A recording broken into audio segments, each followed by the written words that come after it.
Hola, buenas tardes a todos. Mi nombre es Mercedes, soy profesora de Literatura y Cine Latinoamericana en el Ortega y Gasset.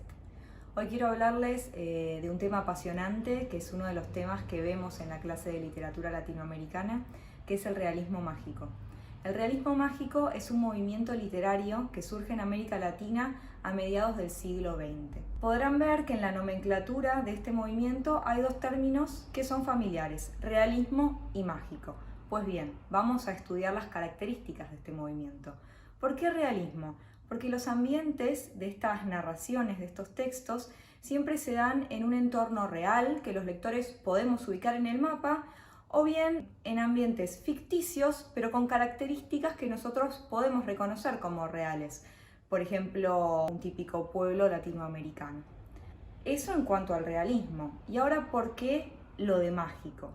Porque estamos en un ambiente real, verosímil, pero en un momento determinado aparece un elemento mágico o fantástico. Supongamos que estamos en la clase de español en Buenos Aires y de repente aparece un perro que habla y vuela. Esto es un ambiente realista con un elemento mágico. Ahora bien, una característica particular de este movimiento es que los personajes no se van a sorprender hasta ante este hecho sobrenatural, sino que van a seguir actuando como si nada hubiera pasado. Esta es una característica que diferencia al realismo mágico, por ejemplo, de la literatura fantástica. Es importante destacar que este movimiento surge en un momento en donde la innovación tecnológica y científica estaba llegando desde los países de Europa y de Estados Unidos a América Latina. Entonces, el objetivo de los escritores de este movimiento es rescatar lo autóctono de nuestras sociedades latinoamericanas, rescatar nuestros sistemas de creencias y de religiones ante esta inminente amenaza. Para lo cual van a situar la mayoría de sus historias en contextos latinoamericanos. Podemos ver historias situadas en el Amazonas o en pueblos latinoamericanos, como ya vimos, que existen o no, pero si no existen tienen las características que realmente tienen estos pueblos latinoamericanos. Para rescatar estos sistemas de creencias, valores y religiones que se sienten amenazados, los escritores necesitan también de la ayuda del lector. Por eso precisan lo que denominamos un lector activo. Ellos no quieren que sus libros sean leídos solamente para pasar el rato o para sortear el aburrimiento. Ellos quieren generar preguntas en los lectores. Preguntas como, por ejemplo, ¿qué es la realidad? ¿Cuánto se pierde de lo típicamente latinoamericano ante tantos avances de Europa o de Estados Unidos? Por ejemplo, ¿qué es la magia? Etcétera. Para lograr dar con un lector activo, para lograr que el lector se comprometa seriamente con la lectura, ellos tienen una serie de mecanismos literarios. Como por ejemplo, uno de ellos es el uso de la temporalidad en esta escritura.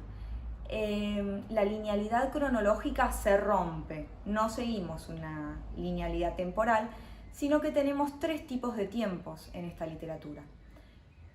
Usamos los flashbacks, es decir, los recuerdos, usamos los flash forwards, es decir, anticipar acontecimientos, y como tercer elemento y muy importante se usa también el tiempo estático, es decir, el tiempo se detiene y lo que se favorece es el fluir de conciencia de uno de los personajes. Bien, otros elementos muy importantes, por ejemplo, es el uso de los sueños y lo onírico. Estos escritores fueron muy influenciados por el surrealismo europeo. Entonces vamos a introducir mucho la importancia de los sueños, la importancia del subconsciente. Son elementos que van a aparecer muchísimo en estos tipos de textos. A su vez, para rescatar también todo el color local latinoamericano, los escritores se van a valer del uso de muchas imágenes sensoriales. Vamos a ver en estos textos muchos colores, muchos aromas, muchísimas imágenes visuales que les van a ser muy útiles para poder caracterizar muy bien todo este contexto latinoamericano. Bueno, hay muchísimos escritores referentes de este movimiento.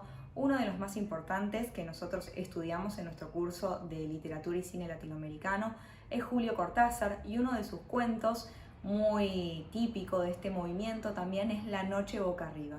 Entonces yo los invito a que ustedes lean este cuento y que con todo lo que estuvimos hablando en estos minutos puedan reflexionar y pensar qué elementos típicos del realismo mágico encuentran en este cuento. Bueno, les mando un saludo y será hasta la próxima.